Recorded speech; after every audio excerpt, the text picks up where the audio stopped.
Bonjour à tous et bienvenue pour ce rendez-vous du musée dans mon canapé.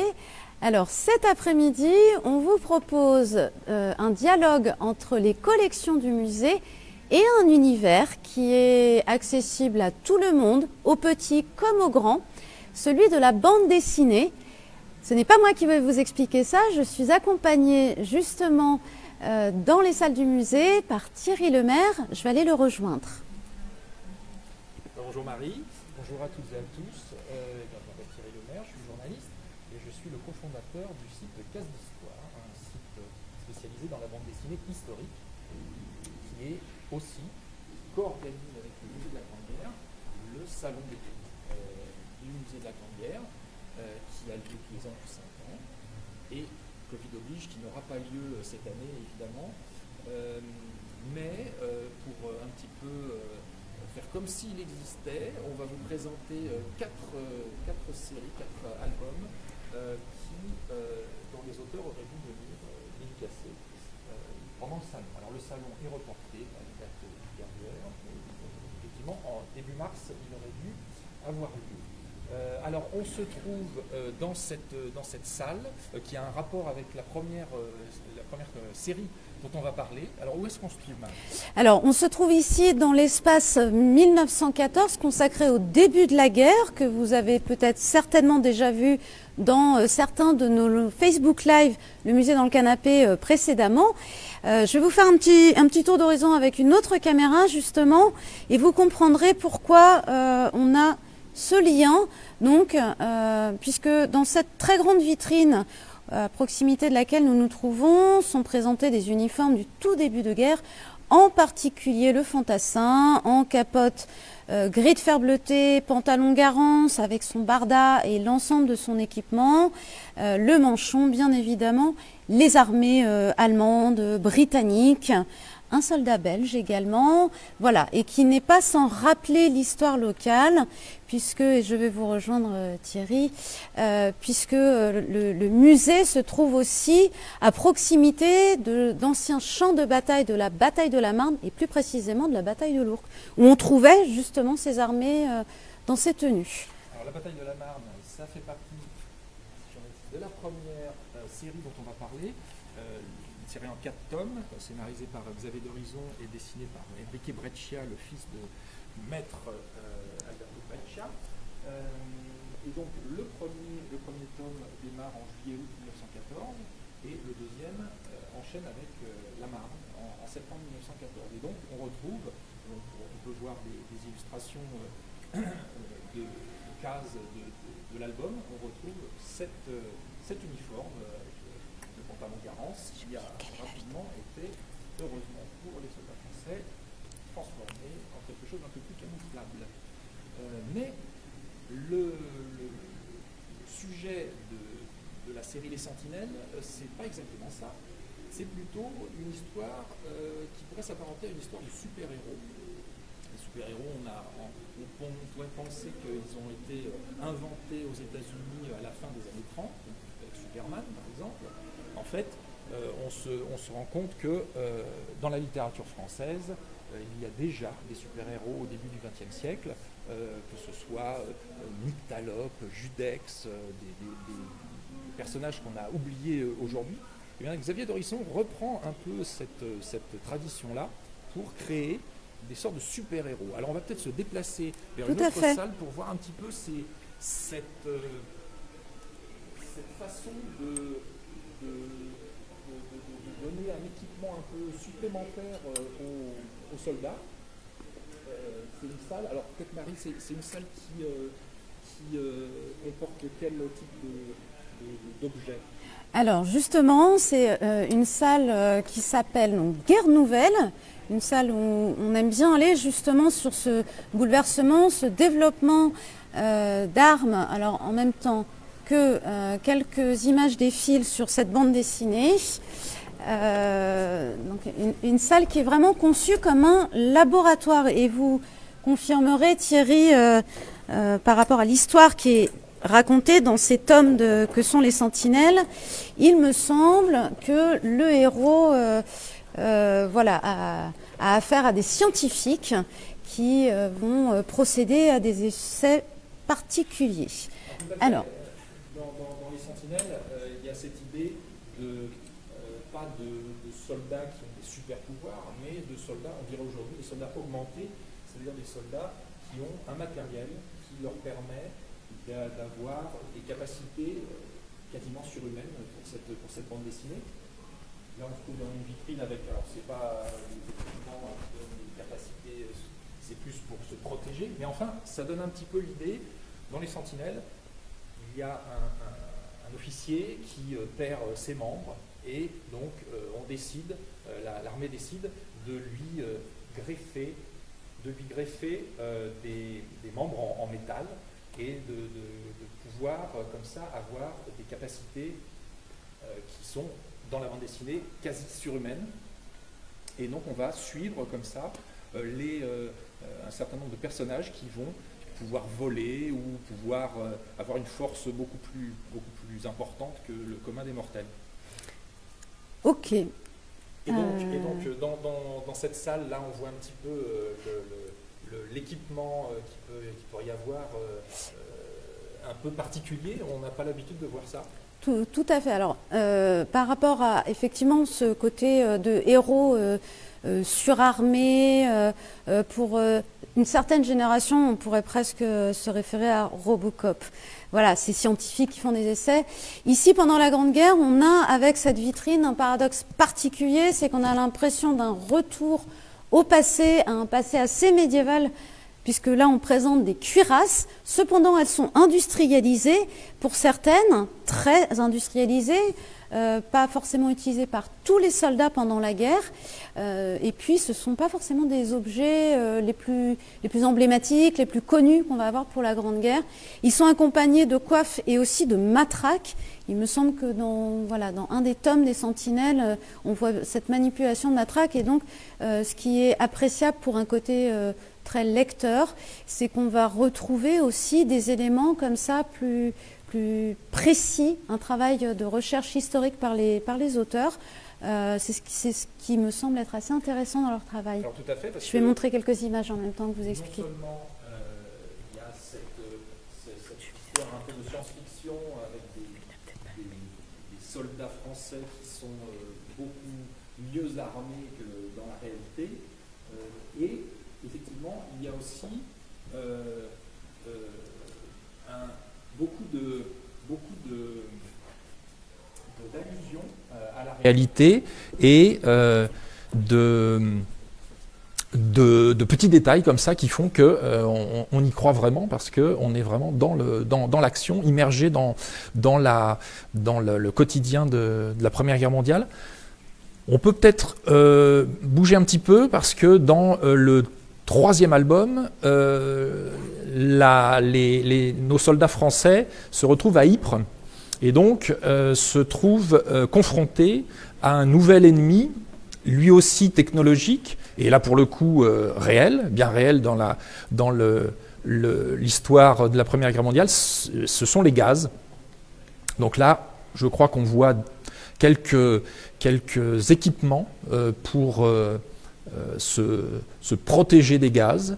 Alors, je vous rejoins à nouveau, Thierry. Effectivement, on a une partie de cette salle où c'est assez dense, puisque cette salle est voulue avec ses lumières blanches, toute cette ambiance très blanche est voulue comme un laboratoire d'idées pour exprimer véritablement les bouleversements technologiques qui vont se faire pendant la Première Guerre mondiale, que ce soit en termes de communication, d'armement, d'équipement, etc., etc.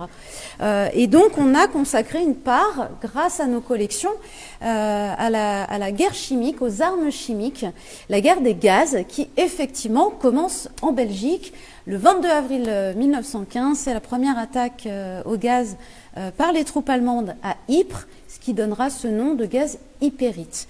Donc on présente comme ça un panel de différents masques à gaz avec une certaine évolution entre ceux du tout début de guerre, ceux également de plus tardifs, de fin de guerre, également certains modèles pour les animaux, puisque les animaux ont une part aussi assez importante, quelque chose qu'on retrouve semé aussi dans les sentinelles. Alors effectivement, les Sentinelles, le tome 3, nos héros se trouvent confrontés au gaz. Donc effectivement, eux qui quand même prenaient le dessus sur les Allemands voient un nouveau problème face à eux. Et ce qui est dans ce tome 3, ce qui est aussi assez savoureux, enfin savoureux entre guillemets, c'est qu'ils se trouvent face à face avec un super-héros de l'autre côté, du côté allemand, un Übermensch, qui lui aussi a été un peu transformé. Et donc là, le combat est assez titanesque. Et donc après, voilà, le tome 4 continue aux Dardanelles, à Gallipoli, la bataille de Gallipoli. Je vous laisse les lire. Je ne vais pas rentrer dans tous les détails. Malheureusement, la série n'a pas continué. Peut-être qu'elle va reprendre. Mais bon, il y a 4 tomes pour l'instant et qui sont vraiment assez passionnants à lire. Et toujours avec ce lien avec la réalité qui est toujours très intéressant dans les bandes dessinées historiques. Merci beaucoup Thierry pour cette présentation, en tout cas. Pour cette première série. Ouais, pour cette première série. Je crois que vous nous en avez réservé d'autres à découvrir. Tout à fait. On va se déplacer encore dans le musée et aller jusqu'à une salle. Alors vous allez peut-être nous en dire plus, une salle qui est réservée un peu à l'espionnage et puis aussi aux femmes. Tout à fait. Alors on va prendre la direction effectivement de cette salle. Et c'est donc l'espionnage et les femmes. Bon, peut-être que nos spectateurs vont trouver sur quel personnage on va s'attarder maintenant. On va leur laisser quelques petites secondes. Moi j'ai envie quand même de le dire parce que ce nom est tellement connu. C'est le personnage célèbre qui est Mata Hari. Alors on va s'arrêter un petit peu plus loin, évidemment. Oui, parce que Mata Hari, on la connaît, tout le monde la connaît comme une espionne. Certains la connaissent aussi comme une danseuse qui a eu un énorme succès quand elle s'est produite à Paris avant-guerre. Mais est-ce qu'on connaît vraiment Margareta Zelle, qui est le vrai nom de Mata Hari? Et donc, on va parler de cette bande dessinée, Mata Hari, de Gilles et Patureau, qui raconte la vie de cette femme. Alors, une vie qu'on ne connaît pas beaucoup, donc d'où l'intérêt de cette bande dessinée, une vie vraiment presque d'aventure, une femme, on pourrait dire aujourd'hui, cabossée par la vie. Qui est née en 1876, si je ne m'abuse. Je regarde mes notes. Oui, 1876, donc aux Pays-Bas. Et c'est une jeune femme qui a beaucoup de potentiel pour l'époque. Elle fait des études. C'est pas si courant que ça pour les femmes à cette époque-là. Et donc elle se destine à être institutrice. Mais malheureusement, elle va quitter l'école, elle va être renvoyée de l'école parce qu'elle a une liaison avec le directeur. Alors déjà, peut-être que son destin est déjà un peu tracé. Et donc, elle a 18 ans et elle se marie avec un officier de marine néerlandais. Et ils vont tous les deux voyager et habiter aux Indes néerlandaises. Donc Java, c'est l'Indonésie actuelle. Et là-bas, Margareta va apprendre déjà les danses javanaises et va avoir 2 enfants. Alors, premier drame, ces 2 enfants, alors c'est mystérieux, c'est pas élucidé, mais ces 2 enfants vont être empoisonnés et seule la petite fille va survivre. Et donc le couple rentre en Europe et le mari qui est violent et alcoolique, donc elle divorce de son mari et le mari a quand même la garde de la petite fille. Donc elle se retrouve toute seule, elle va à Paris et c'est là que sa carrière de danseuse commence. Et une carrière vraiment, on ne se rend pas compte du succès qu'elle avait. Elle était suivie par les journaux de l'époque, par les gazettes. C'était vraiment une vraie vedette, Et elle faisait donc un numéro de danse javanaise qui se terminait immanquablement par un effeuillage, et donc elle se retrouvait nue à la fin de son spectacle. Et donc elle avait j'ai pas précisé que elle était très belle, c'était une très belle femme, et donc elle avait de nombreux hommes qui suivaient ses spectacles, évidemment, puisque ça se terminait toujours dans la plus parfaite nudité. Et donc, j'ai une petite question par rapport au choix d'illustration ici pour la couverture. Vous avez expliqué, Thierry, que donc elle se lance dans cette carrière de danseuse en reprenant donc les danses traditionnelles et rituelles javanaises. C'est ce qu'on retrouve en fait dans ce costume. Tout à fait. La carrière à Paris avec en arrière-plan la Tour Eiffel et l'architecture de ces bâtiments parisiens.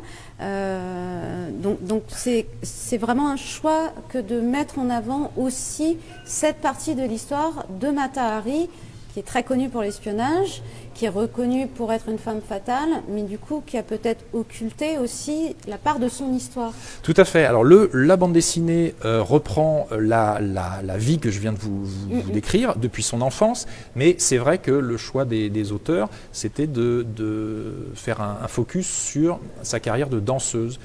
Mais c'est vrai qu'on l'a un peu perdu de vue et on ne se rend pas compte du succès qu'elle a eu et de la popularité qu'elle avait à un moment. La première danse qu'elle a faite, alors je ne sais plus si c'est avec ce costume-là, mais la première danse qu'elle a faite, c'était pour un certain monsieur Guimet, qui est un spécialiste de l'Orient, et donc il y a le musée Guimet à Paris aujourd'hui qui reprend une partie de la collection, et de la collection personnelle de Guimet. Et c'est Guimet qui lui a proposé de danser pour la première fois devant un public. Donc effectivement, c'est un choix qui permet de sortir un petit peu de l'image de Mata Hari se faisant fusiller, qui est la première scène de l'album. D'accord. Alors après, bon, peut-être que je ne vais pas rentrer dans tous les détails pour laisser la surprise de lire tout ça dans l'album, mais c'est vrai qu'elle continue à danser, et puis il y a des hauts et des bas. Alors elle est devenue quand même un peu une courtisane. Elle a des relations avec des personnes haut placées, avec des militaires, avec des Français, des Allemands, parce qu'en plus elle est polyglotte.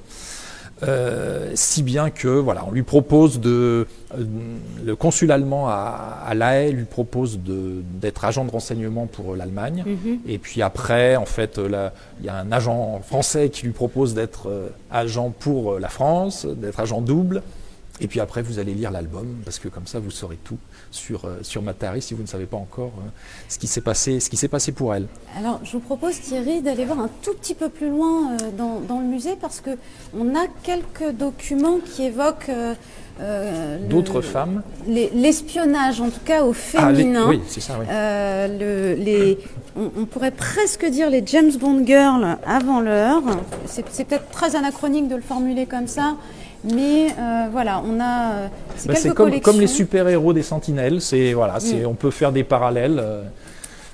Alors en même temps, je remets quelques images qui concernent plus particulièrement la destinée de Mata Hari dans la bande dessinée, avec cette image de son procès. Hop, juste le temps qu'on retrouve les documents et qu'on vous les montre. Voilà. Donc voilà, ici dans le musée, on a donc ce ne sont pas des originaux pour l'ensemble, ce sont des facsimilés de ces documents qui permettaient aussi cette propagande autour de l'espionnite aiguë, telle qu'on pouvait s'amuser à la nommer. Il n'y a pas que Mata Hari qui a pratiqué de l'espionnage, mais donc taisez-vous, méfiez-vous, les oreilles ennemies vous écoutent. Qui est reproduit et extrait en fait de la lithographie qui se trouve à l'arrière-plan, vraiment au centre de votre image, où le mari est en train, pour anecdote, d'accrocher ce document dans la chambre de sa belle-mère, ce qui n'est pas sans nous laisser deviner quels peuvent être les rapports entre le gendre et la belle-mère. Voilà, donc je pense que ça illustre relativement bien, Thierry, aussi, ce qui est abordé dans cette bande dessinée de Mata Hari, Oui, tout à fait, parce que ce qu'on voit dans l'album aussi, c'est effectivement les relations, enfin les relations que Matari, que Margareta peut avoir avec des militaires. Alors quand c'est avant-guerre, c'est déjà bon de fréquenter des soldats allemands avant-guerre, c'était pas bien vu, mais bon. Mais alors quand c'est pendant la guerre, alors là ça peut être puni de mort, donc pour haute trahison. Donc effectivement, elle joue un jeu dangereux. Elle a été aussi très certainement, comment dire, les intérêts des États ont été plus importants que l'intérêt de sa petite personne. Donc elle a été un petit peu flouée dans l'histoire, mais effectivement, elle joue un jeu dangereux. Elle aurait peut-être mieux fait peut-être pas de se taire, mais en tout cas les oreilles ennemies, là, c'était vraiment, vraiment clairement pour elle. Et l'album, d'ailleurs, souligne plus particulièrement une relation qu'elle a eue avec un capitaine russe, parce que, voilà, avec toutes les nationalités, un capitaine russe, un certain Vadim, qui est un petit peu le fil conducteur de l'album. C'est un choix encore, parce que bon, voilà, les auteurs considèrent que c'était son amour de toute sa vie, quoi. Donc ils insistent là-dessus. Donc finalement, un choix aussi pas si innocent, où peut-être le hasard a bien fait les choses, puisque la Saint-Valentin, c'est bientôt. Donc une histoire aussi d'amour dans la grande histoire. Je vous propose qu'on continue dans la découverte, non pas sur des rôles féminins, mais on a préparé quelques images pour vous qui nous suivez, pour découvrir justement la prochaine bande dessinée, le temps également qu'on se déplace dans un autre espace du musée. Voilà, c'est parti. Alors un nom très connu, qui est celui de Tolkien, dont l'enfance va tout de suite marquer, il me semble, la construction de son art littéraire. Et puis il a bien évidemment son expérience de la guerre en elle-même. Et c'est aussi pour cela qu'on en parle aujourd'hui.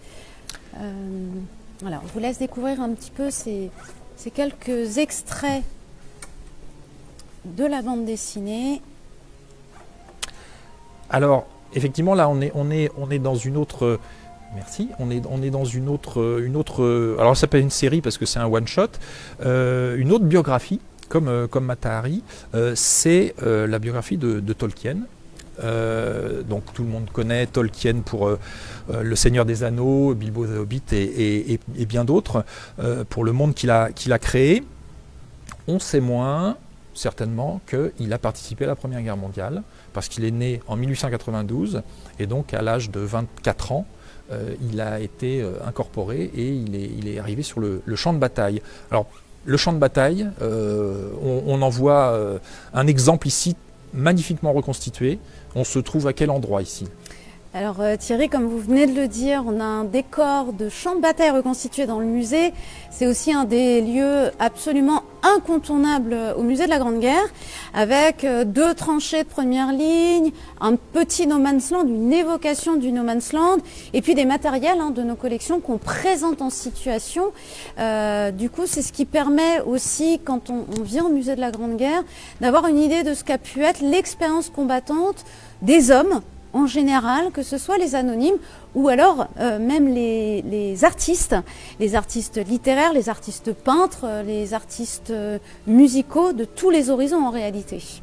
Oui, effectivement, ce qu'on retient de l'album Tolkien Éclairer les ténèbres, c'est effectivement cette expérience de la guerre. Alors, il n'y a pas franchement de lien dans l'album entre l'œuvre de Tolkien et ce qu'il a vécu. Ça montre pas chaque détail que oui, il a vu un soldat qui n'était pas très grand, alors il a eu l'idée de faire des hobbits. Non, c'est pas ça. Mais c'est une évocation. Et comme les tranchées là, et cette évocation permet à chacun de faire son propre travail d'imagination et de voir peut-être certains détails des cavaliers allemands, des choses comme ça qui ont peut-être eu un effet sur la création de Tolkien qui a eu lieu quand même pratiquement 20 ans plus tard. C'est la fin des années 30 pour à partir de la fin des années 30 pour tous ces romans les plus connus. Donc voilà, il y a eu un temps de maturation très certainement, mais je pense que ça montre aussi comment les artistes, comme vous venez de dire Marie, les artistes ont été vraiment influencés par le traumatisme de la guerre que beaucoup ont vécu, et on le retrouve bien dans l'album. L'album qui est une biographie, mais qui s'arrête, qui n'est pas la biographie de toute la vie de Tolkien, qui part de son enfance. Il est né en Afrique du Sud et qui raconte majoritairement son expérience de la Première Guerre mondiale et il est arrivé début 1916 et donc il a fait la bataille de la Somme avec les forces britanniques et il est rentré en Angleterre à la fin de l'année 1916, donc il n'est pas resté très longtemps, quelques mois, mais il est rentré avec la fièvre des tranchées, donc il est rentré à l'hôpital en Angleterre. Et il n'est plus du tout revenu au front et il est resté jusqu'à la fin de la guerre comme ça entre les hôpitaux et des postes vraiment à l'arrière. Mais il a vécu quand même beaucoup de combats et donc ça a dû avoir c'est ce qu'on voit très bien dans l'album que on imagine bien que ça a des conséquences sur... Que la guerre a des influences de toute façon sur le développement d'un art quel qu'il soit et qui est une source d'inspiration finalement. Et peut-être que cet art aussi de Tolkien, qui est l'écriture, va lui permettre d'exorciser, comme des peintres ont pu faire, d'exorciser le traumatisme de la guerre. Oui, et là c'est bien montré dans l'album, il commence à écrire des poésies.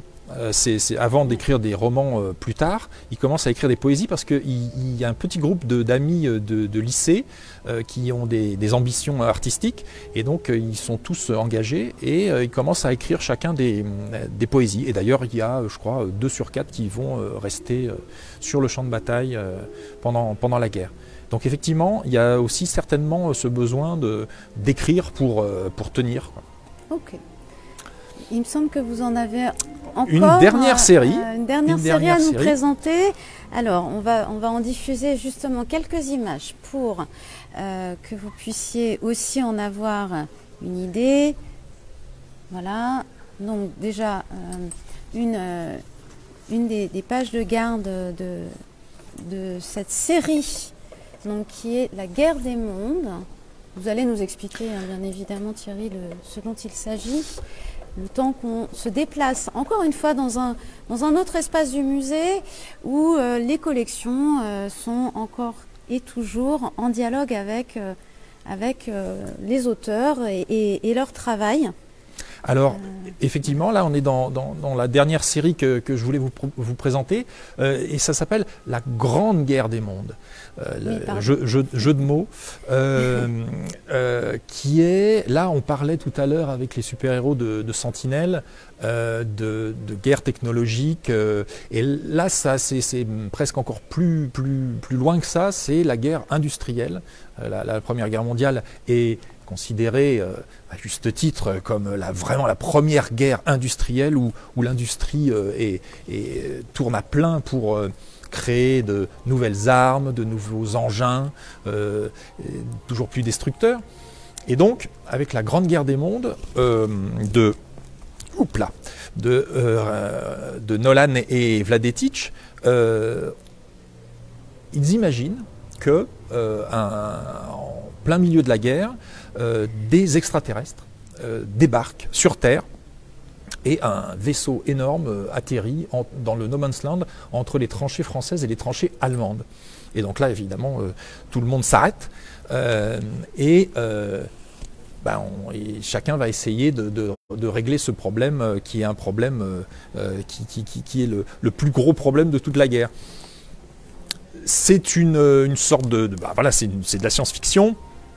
C'est aussi une sorte d'uchronie parce qu'ils partent du principe qu'un scientifique a été en Sibérie, au fin fond de la Sibérie, pour aller voir le lieu où a eu lieu l'énorme explosion en 1908 qui a détruit toute une partie de la forêt sur des dizaines de kilomètres, l'explosion bien connue. Et donc une expédition scientifique a été sur place et a découvert que l'explosion est due à un vaisseau extraterrestre.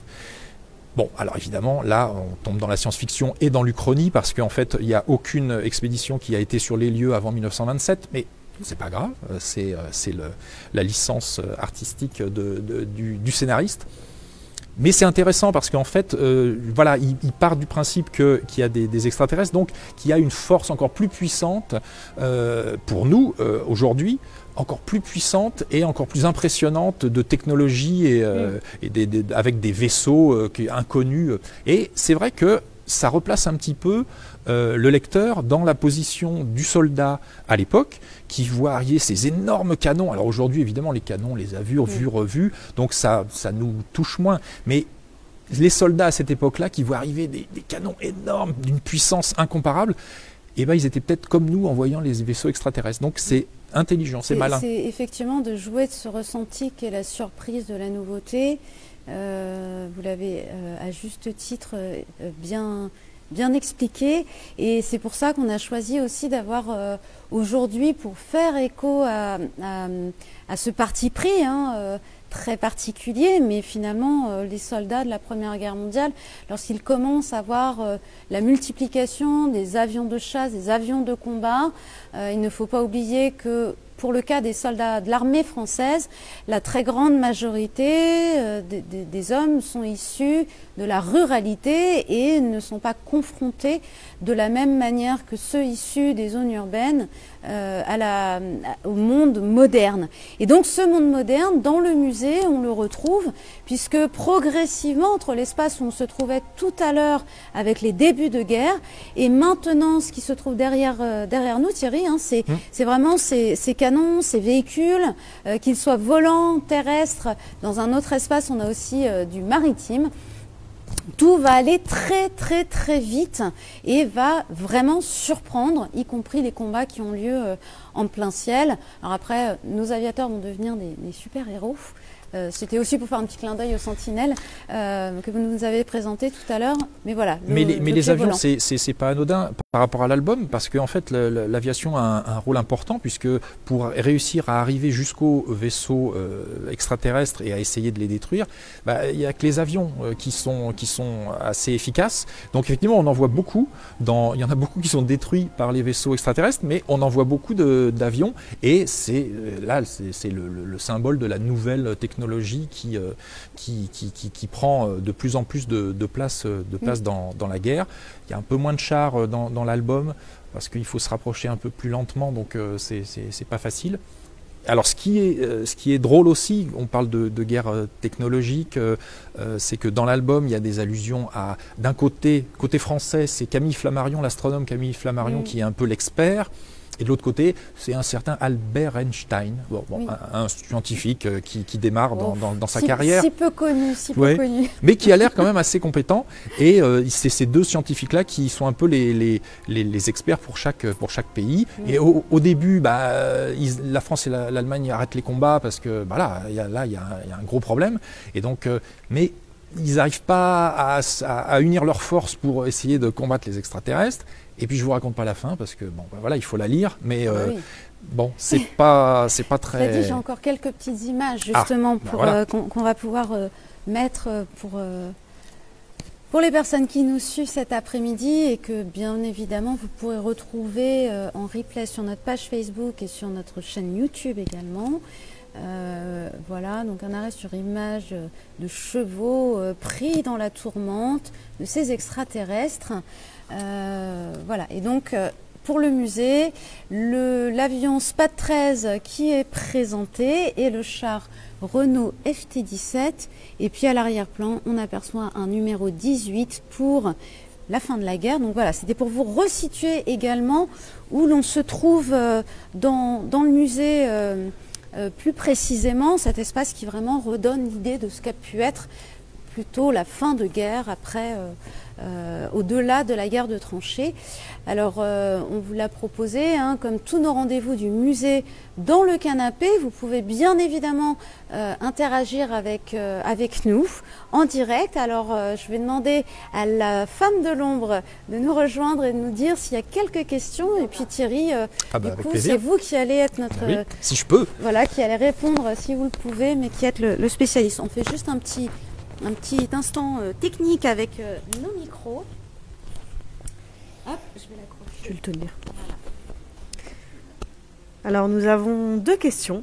Nous avons une première question qui est de savoir à quel âge, à partir de quel âge ces BD sont possibles. Alors, écoutez, je suis en train de réfléchir en même temps. Je pense que toutes les BD que j'ai présentées sont quand même des BD adultes, ados-adultes, mais quand même adultes. Ouais, les Sentinelles, que ce soit les Sentinelles, Mata Hari, la Grande Guerre des Mondes ou Tolkien, ouais, c'est quand même pour je sais pas, je dirais, oui, adolescent, fin d'adolescence, quand même, à partir de la fin de l'adolescence. D'accord. Et certains de ces auteurs de BD, peut-être vous savez, ont-ils utilisé le fond du musée pour se documenter? Ah bah ça c'est une bonne question. Je ne crois pas. Je ne crois pas pour les bandes dessinées qui sont présentées, mais je sais qu'il y en a, il y en a qui sont des visiteurs assidus du musée et qui, alors justement, les auteurs qu'on a invités pour le salon BD pour venir faire des dédicaces, il y en a beaucoup qui découvraient le musée et qui étaient émerveillés et qui se disaient, alors c'est assez drôle parce qu'il y en a qui se disaient, oh là là, oui mais alors là j'ai fait des erreurs. Mince, j'ai fait une erreur. Et d'autres qui disent, oh, si j'avais su s'il existait ça, je l'aurais dessiné, je l'aurais mis dans le scénario. Alors c'est assez drôle. Et je pense par exemple à un scénariste qui s'appelle Chris, qui a scénarisé une excellente série sur la Première Guerre mondiale qui s'appelle Notre mère la guerre. Plein d'autres séries encore, mais celle-là, c'est sur la Première Guerre mondiale. Et à chaque fois qu'il vient, il est dingue. Il est fou. Il fait salle par salle. À chaque visite, il fait une salle. Et il approfondit mais tout. Et il s'arrête à une salle à chaque fois. Donc effectivement, je pense qu'il y a certains auteurs qui ont dû se servir de ce qu'ils ont vu ici. Ouais. Merci beaucoup. Ben, je vous en prie, merci à vous. Et bien voilà, on arrive à la fin de ce live. Merci beaucoup à tous d'avoir suivi. On vous donne rendez-vous bien sûr dimanche prochain à 14h30 et dimanche prochain c'est le 14 février, c'est la Saint-Valentin. Donc ce sera bien sûr avec nos médiateurs Marie-Jeanne et Mathieu, une spéciale amour.